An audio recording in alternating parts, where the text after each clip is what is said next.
Esse é o Mundo em Revolução e nós vamos falar agora sobre a situação na Ucrânia, hoje dia 4 de dezembro de 2024, 1h da tarde aqui em Jerusalém, também lá em Kiev, 1h da tarde, e 8 da manhã no Rio de Janeiro, no horário de Brasília, no momento que eu gravo esse vídeo. Tivemos mais um pequeno ataque com drones russos contra a Ucrânia, mas nada muito sério. Os ucranianos atingiram aqui uma fábrica em Ryazan, no oblast de Ryazan, e também aqui em Novorossiysk, que também teve explosões reportadas por aqui de ataques ucranianos. Além disso, a gente teve informação de duas outras fábricas que teriam sido atingidas por drones e mísseis ucranianos em Briansk nos últimos dias, né? A gente falou que tinha havido ataque, mas não quais eram os danos. A gente tem informação sobre os danos agora, né? Há a informação de que os russos podem estar planejando uma grande ofensiva aqui em Kherson, hein? Cruzando o rio aqui nessa região e tentando avançar sobre a cidade de Kherson. Não sabemos se isso é verdade, até onde isso pode acontecer, mas os ucranianos estão sabendo disso e certamente medidas serão tomadas para evitar esse tipo de problema por aqui, né? Fora isso, na linha de frente, nenhuma novidade significativa, continuam os russos tentando avançar aqui em Kurakhove, mas as forças ucranianas ainda resistindo por aqui, também em Velika Novosilka e outros lugares aqui na linha de frente, né? Mais uma vez, aquele padrão que a gente vê, eventualmente os russos avançam alguma coisa, mas é sempre muito pouca coisa, muito pequeno avanço, sem grande vantagem e perdendo muito pessoal e muito equipamento também, né? Bom, nós tivemos uma situação inusitada. O Tucker Carlson voltou para Moscou, meu amigo. Isso é mais uma amostra do desespero da Rússia, o que eu falo para você. Agora que o Putin viu que a expectativa dele, que era o Trump ganhar a eleição e daí parar de ajudar a Ucrânia, que essa expectativa acabou, que ele não vai ter mais isso, ele bateu o desespero, chamou o Tucker Carlson, que a essa altura acho que ninguém duvida mais que ele está na folha de pagamento dos russos, né? Não vem aqui para fazer mais propaganda, temos que dar um jeito de convencer o Trump de que não pode, tem que acabar com a Ucrânia e não sei o que lá. É o desespero do Putin. Vamos entender esses assuntos aqui, vamos falar sobre esses e outros assuntos em detalhes. Essas notícias foram sugeridas por Milei Turguniev, PEC do fim do imposto de renda e da CLT e várias outras pessoas. Obrigado aí ao pessoal que sugeriu notícias lá no nosso site, no wrevolving.com. E obrigado a você que está assistindo o nosso vídeo. Se você gosta do nosso conteúdo, por favor, deixe o seu like e se inscreva aqui no canal, né? Pois bem, de ontem para hoje nós tivemos 50 drones Shahid lançados pela Rússia contra a Ucrânia. 29 deles foram derrubados pela defesa antiaérea tradicional, 18 por sistemas de guerra eletrônica, um voltou para a própria Rússia, ou seja, no total 2 drones apenas atingiram alguma coisa na Ucrânia, mas um sucesso muito grande da defesa antiaérea ucraniana com relação a esses drones, que já são bem conhecidos dos ucranianos, né? Mas os ucranianos fizeram ataques, né? Primeiro aqui em Novorossiysk, nessa região aqui do porto de Novorossiysk, que fica aqui no sul da Rússia, foram relatadas explosões. A gente não tem imagem dessas explosões, o que teria acontecido. Pode ser a própria defesa antiaérea russa atuando, pode ser que nada tenha sido atingido, mas aparentemente teve drones ucranianos ali, né? E também aqui na região de Ryazan, nesse outro ponto aqui na Rússia, uma fábrica foi atingida nessa região aqui, uma fábrica de drones aqui em Ryazan. Vamos ouvir aqui, dá para ver a explosão ali atrás. Uma explosão significativa aqui atrás no fundo, né? Essa fábrica sendo atingida ali em Ryazan, né? Além disso, hoje os ucranianos liberaram essa imagem aqui, ó, de uma fábrica que teria sido atingida em Briansk. Era uma fábrica de drones também aqui, ó, a Strela, produção em Sujemka, na região de Briansk. A planta produz, não, desculpa, aqui não é drones, aqui é sistema de radar, eletrônicos, transformadores e coisa e tal, e o ataque resultou na destruição de algumas oficinas e bens terminados também nessa fábrica aqui. Então dá para ver aqui essa fábrica foi atingida pelos ucranianos, né? Isso aqui parece ser realmente um sistema qualquer de radar aqui atingido. Enfim, esse ataque aconteceu no dia 30 de novembro, a gente só teve a informação agora sobre isso daqui, né? E também a gente sabe de um outro ataque, só que esse ataque aqui a gente não sabe se foram os ucranianos que fizeram. Isso aqui é em Grozny, né, que fica na Chechênia, a capital da Chechênia, e um alojamento de forças do Kadyrov acabou sendo atingido aqui por um drone e explodido aqui na região lá da Chechênia, né? Então aqui no sul da Rússia, aqui na Chechênia, aqui ó, a cidade de Grozny, a capital da Chechênia. então isso daqui foi atingido. Pode ter sido os ucranianos? Podem ter sido os ucranianos, né? Afinal, os chechenos estão do lado dos russos nessa guerra contra a Ucrânia, então os ucranianos podem ter atingido isso daí. Mas como eu já expliquei para vocês, está havendo uma briga muito grande ali na região da Chechênia com outros grupos ali do Daguestão, de outras regiões ali, né? É uma briga econômica muito forte entre Siloviki, né, que são os poderosos russos lá, um brigando com o outro. Então, é possível que esse ataque aqui tenha sido alguma coisa interna lá da Rússia, não tenha a ver com os ucranianos propriamente dito. Já teve outros ataques que foram desse tipo. E era exatamente assim, é um drone que atingiu objetivos militares dentro da Chechênia, tá? E não tinha nada a ver com os ucranianos. Não sabemos esse caso aqui o que é, né? Bom, o War Translator ele traz aqui a informação de que a Rússia pode estar preparando uma grande ofensiva em Kherson antes da inauguração do Trump, né? Ou seja, o Putin pode estar contando que o acordo de paz que o Trump vai propor para a Ucrânia e para a Rússia vai congelar a linha de frente atual, e daí ele quer retomar talvez a cidade de Kherson, alguma coisa assim, tentar estabelecer uma cabeça de ponte na margem direita, porque se o acordo de paz realmente congelar a fronteira na situação que estiver, ele já ganhou uma cabeça de ponte no rio de Dnipro, e quando ele for, porque inevitavelmente ele vai tentar conquistar o resto da Ucrânia, eu já deixei claro, eu falei para vocês, a Rússia não tem como parar onde ela está. Ou ela retoma toda a Ucrânia, ou ela cede para a fronteira de 91. Ela não tem como ficar onde está. Então, uma alternativa que eles têm é já fazer uma cabeça de ponte aqui no rio de Dnipro, né? Então, a gente está falando aqui da região aqui de Kherson. Na verdade, essa coisa toda aqui em Nova Kakhovka, que eles estariam planejando esse tipo de coisa, e estabeleceriam uma cabeça de ponte do lado de lá do rio de Dnipro, de forma que depois, no futuro, quando fossem retomar essa guerra, porque fatalmente vão retomar a guerra, já teriam uma cabeça de ponte do lado de lá, né? Não sei se isso vai acontecer de fato, nem se os russos têm condições de fazer isso, mas há esse aviso. Tem aqui a mesma notícia dada pelo Noel Reportes também. A Rússia juntou 300 barcos para cruzar o rio de Dnipro e avançar na margem direita de Kherson. Várias pessoas estão dizendo isso, né? Os russos já atacaram Kozatsky, aquela ilha próximo de Nova Kakhovka. Kozatsky é essa ilha aqui, ó, e eventualmente pode ser que seja esse o planejamento dos russos. Vamos aguardar para ver o que está acontecendo, né? Bom, falando sobre a linha de frente, não tem nenhuma grande mudança. Já que o Poulet Volant não publica mais os seus mapas, eu encontrei aqui o Ivan Ramírez de Arellano, que faz também esses mapas muito bacanas aqui, mostrando aqui a região sul. Por enquanto, um grande acúmulo de forças aqui, mas nada acontecendo nessa região. A gente tem aqui, na região de Orihivy, nenhum avanço. Os russos tentando avançar aqui em Velika Novosilka, os russos tentando avançar aqui, mas também sem nenhum sucesso. Aqui na região de Orihivy também os russos tentando avançar aqui, mas nenhuma mudança significativa. E basicamente é isso daí. Não tem nenhuma mudança na linha de frente de forma geral em relação ao que a gente falou, né? Ele tem um mapa bastante completo aqui. De repente a gente consegue entender melhor os mapas aqui do Ivan Ramírez de Arellano. Bom, o Instituto para Estudo da Guerra não fala nenhuma novidade aqui. Também é curioso, eles têm falado mais sobre a questão da Síria, por exemplo, que a Rússia evacuou a base naval de Tartus na Síria. Isso quer dizer o quê, né? Quer dizer que o Putin provavelmente não vai apoiar o Assad mais, né? Até vai dizer que vai apoiar, até vai mandar alguma coisa, mas na prática a Rússia meio que desistiu porque ela não tem condições de segurar o regime do Assad. A essa altura o Putin já está preocupado em ele continuar no poder, né? Que mais querer ajudar o Assad, o amiguinho dele.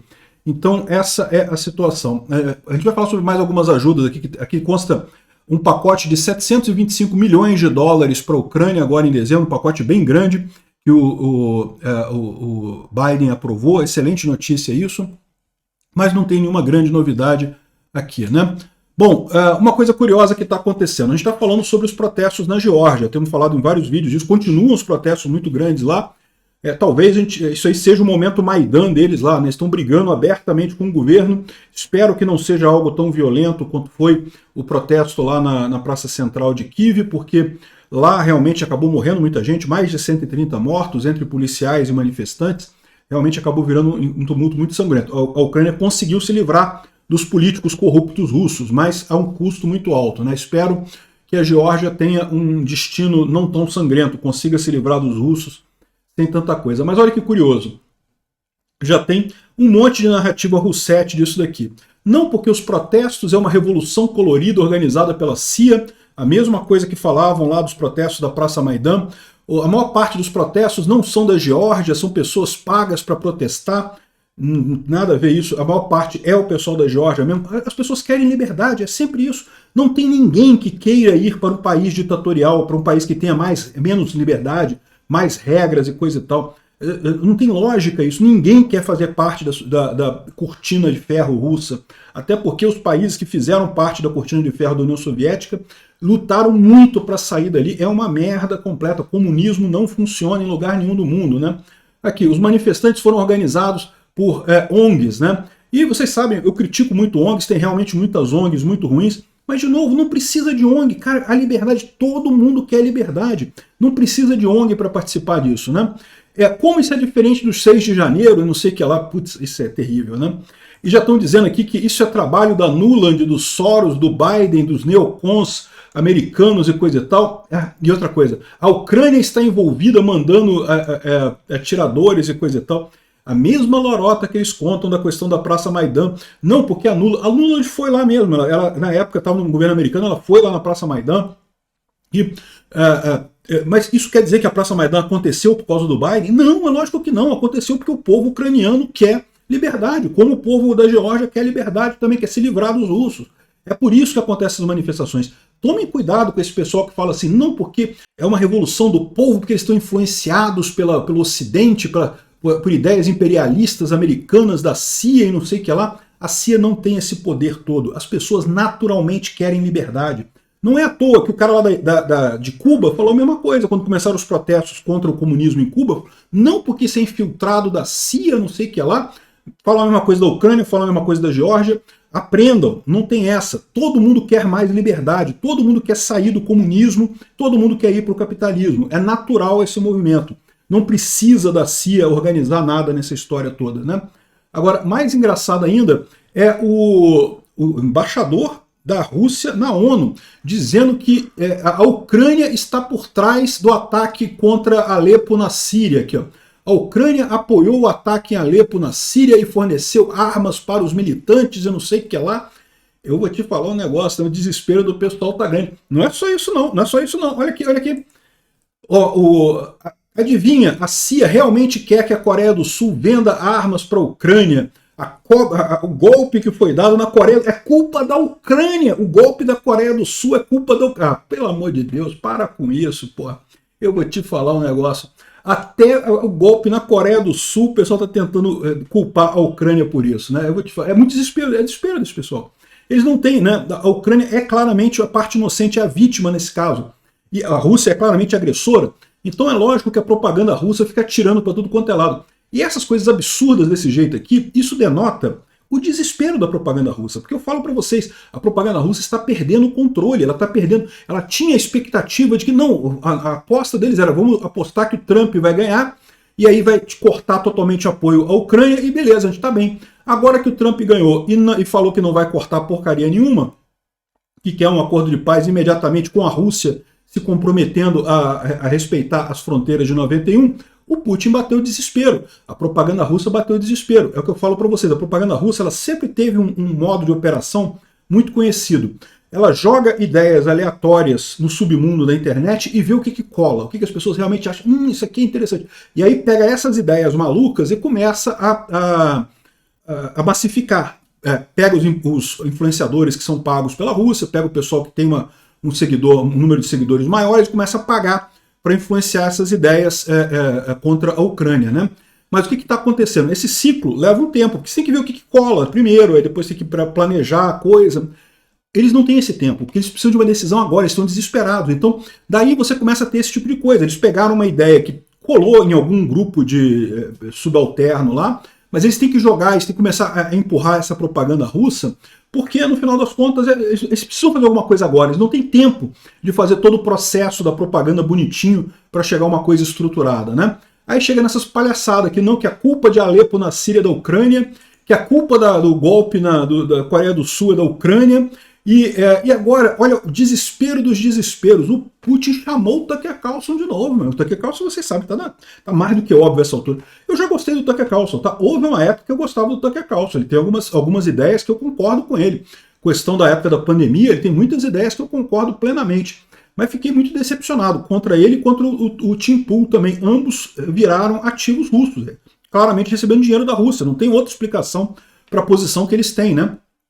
E aí, lembra, o Tucker Carlson já foi à Rússia uma vez, fez uma propaganda toda cheia de coisa, mostrando que os supermercados na Rússia tinham tudo, como é que, né, as sanções não estão funcionando na Rússia, não sei o que é lá, e que a Ucrânia está destruída, mas a Rússia está muito bem, e que, enfim, e eu até fiz um vídeo lá em Kharkiv. Eu fui em Kharkiv, cidade a 20 km da linha de frente, fui no shopping center lá, supermercado em Kharkiv, tem tudo lá, muito bacana, as coisas funcionando. Era um sábado à noite ou era uma sexta-feira à noite, eu não lembro. Era um dia, um final de semana à noite, e estava lotado o shopping, cheio de criança, o pessoal indo nas lojas. Ou seja, a Ucrânia está muito melhor que a Rússia no final das contas, né? A Rússia está realmente quebrada, por quê? Líder idiota, meu amigo, líder idiota sempre quebra o país. Olha o Brasil como é que está com um pinguço corrupto, né? Enfim, agora chamaram o Tucker Carlson de novo. Não volta aqui que você tem que fazer mais propaganda, que a gente tem que convencer o Trump a abandonar a Ucrânia aqui. E ele fez aqui um videozinho lá em Moscou dizendo que não, porque os americanos têm que ter medo da guerra nuclear e o fato de que a Rússia tem o maior arsenal nuclear do mundo. Duvido que a Rússia tenha o maior arsenal nuclear do mundo. Eles tinham um grande número de bombas atômicas, é verdade, no final da União Soviética. Assim como diziam que tinham 14 mil tanques. Na prática, o que a gente viu na Ucrânia é que eles tinham um pouco mais de 6 mil, porque o resto tudo já estava tão velho e quebrado que não servia mais para nada, né? A mesma coisa deve estar acontecendo com as ogivas nucleares. Eles já tiveram realmente muitas ogivas nucleares. Mas ogiva nuclear requer manutenção, meu amigo. Você acha que a Rússia, que agora tem uma economia do tamanho do Brasil, menor do que o Brasil até, vai ter dinheiro para ficar fazendo manutenção de arma nuclear, um negócio que eles não vão usar nunca? Eu não tenho dúvida que eles têm algumas armas nucleares ainda funcionais. Não tenho dúvida disso. Mas que eles têm aquele número todo de ogivas que eles dizem, é lorota, é só propaganda isso. Aqui, ó. Acusaram soldados americanos de matar dúzias de russos depois que o Biden levantou o ban, né, a proibição de uso de ATACMS. Não tem soldado americano na Ucrânia, não tem nenhum. São os ucranianos que estão usando o ATACMS contra os russos, né? E disse que soldados americanos estão matando russos no território russo nesse momento. Caramba, que loucura que esse cara está fazendo. É o que eu falo para vocês. Isso daqui é o desespero da máquina de propaganda russa. Eles estão chegando num ponto que já estão desesperados. Eles não conseguem fazer a coisa andar, né? Isso é uma coisa muito curiosa, porque eu sempre falei para vocês que todo mundo temia essa máquina de propaganda russa, né? A propaganda soviética sempre foi muito forte. E os russos herdaram muito dessa propaganda.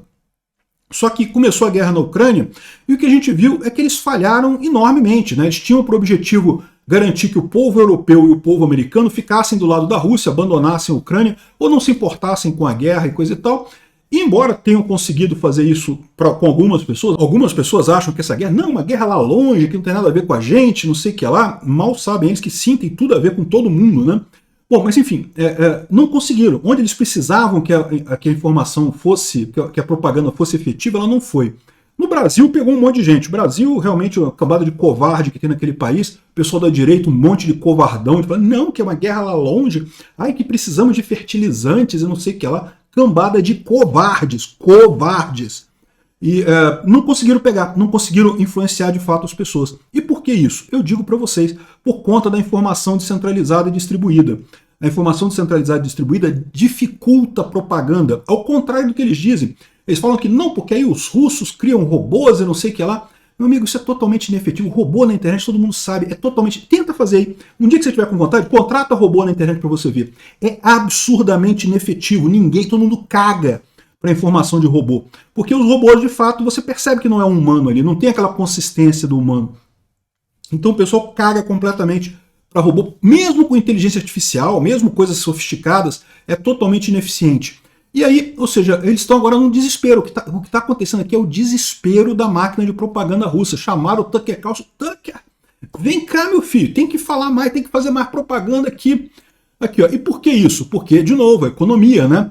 Aqui, ó, o Putin aprovou agora um gasto de defesa enorme para tentar reaquecer a economia russa que está congelando, né? Só que o problema é que aí a taxa de juros vai subir de novo, a inflação vai subir de novo, ou seja, ele está, na verdade, ele criou aquele nó górdio, né? Ou seja, ele está, qualquer lado que ele for, ele se ferra nessa história, ele sabe que não tem muito tempo.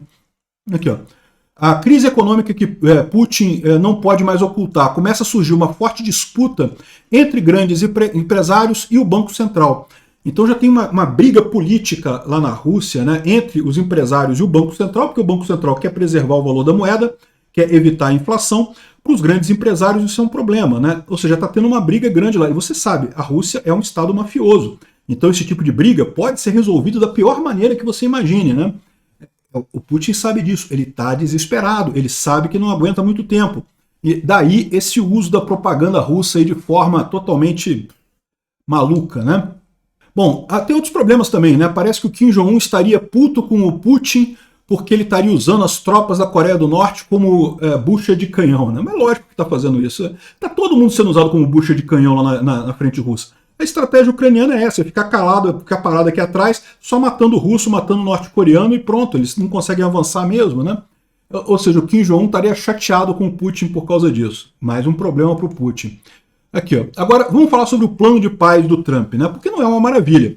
Agora, repara um ponto que eu vou ressaltar aqui, ó. A Reuters fez uma reportagem apontando os 3 planos de paz de assessores do Trump, não do Trump, tá? De assessores do Trump. Então aqui, ó, o Grenell propõe uma zona autônoma no leste da Ucrânia como parte do acordo de paz, eu não sei o que lá. O Kellogg diz que é um cessar-fogo baseado em congelar as linhas atuais no momento do acordo. O Vance propôs que uma zona demilitarizada entre a Rússia e a Ucrânia, não sei o que lá, e que a Ucrânia não entre na OTAN e não sei o que lá. Mas uma coisa que chama atenção em todos esses planos malucos que estão circulando por aí, tem um monte circulando por aí, é que nenhum deles é o plano do Trump. São todos planos de pessoas ligadas ao Trump. Qual que é o plano do Trump propriamente dito? É por isso que o Zelensky falou que quer conversar com o Trump. Ele não quer conversar com o emissário do Trump, ele não quer conversar com o ministro do Trump, ele não quer conversar com o amiguinho do Trump, ele quer conversar com o Trump. Porque a história é outra. A conversa do Zelensky com o Trump é em outro patamar. Isso daqui, ó, ignorem. Não tem questão na questão da aliança da OTAN. A Reuters disse que os detalhes do plano de paz do Trump, de todos os planos de paz que estão sendo discutidos pelo Trump, em todos eles a Ucrânia não entra na OTAN. De novo, os planos de paz que a Reuters está falando não são o plano de paz do Trump. São planos de paz que foram ventilados por pessoas da equipe do Trump. Pode até ter algum fundo de verdade, mas não é o plano do Trump propriamente dito, né? Agora, uma outra discussão muito interessante que está surgindo é justamente do potencial da Ucrânia de fornecer metais raros e coisas minerais, né? A Ucrânia tem uma riqueza mineral muito grande ali na região da guerra, não é propriamente dentro do território ocupado, mas é ali na região de Poltava, mais ou menos, aquela região ali é muito rica em minerais, né? E recentemente a China baniu a exportação de galho, germânio, antimônio e outras terras raras ali, né, que são metais muito usados em tecnologia. A Ucrânia pode suprir essa diferença. Isso é uma coisa interessante em termos de convencer o Trump de que tem que deixar a Ucrânia ganhar mesmo, a Ucrânia que tem que ganhar essa guerra. O Biden fez uma declaração excelente, na verdade aqui o Jack Sullivan, tá? O Jack Sullivan disse que autorizou uma massiva entrega de armas, 725 milhões de dólares em armas para a Ucrânia agora em dezembro, e também removeu restrições do uso de mísseis de longo alcance, totalmente. Então, seja, excelente notícia isso daqui, que bom que foi feito pelo Biden agora em dezembro, espero que o Trump continue com esse processo, né? E, finalmente, a gente tem a informação que o Palianitsa, que é o míssil de longo alcance da Ucrânia, baseado no Neptune, já está em produção em massa, já vai começar a ser produzido em massa na Ucrânia. A Rússia vai sofrer isso daí, hein? Isso vai ser dolorido para a Rússia, porque isso daí é arma ucraniana. Não tem que pedir licença para ninguém, pode produzir em grandes números, vai ser uma dor de cabeça para a Rússia isso. Obrigado por assistir o vídeo até o final. Se gostou do conteúdo, não esqueça de deixar o seu like, isso ajuda o canal a crescer e a chegar para mais gente. Se não gostou, deixe o dislike e explique nos comentários como podemos melhorar. Comente também sugestões de temas que podemos trazer por aqui. Comentários insultuosos ou defendendo ditaduras e criminosos de guerra serão sumariamente bloqueados. Agradeço a compreensão. Se ainda não é inscrito no canal, considere se inscrever clicando no botão inscrever-se abaixo e marcando a campainha para todos os avisos. Se quiser ajudar o canal, veja no nosso site como você pode fazer isso.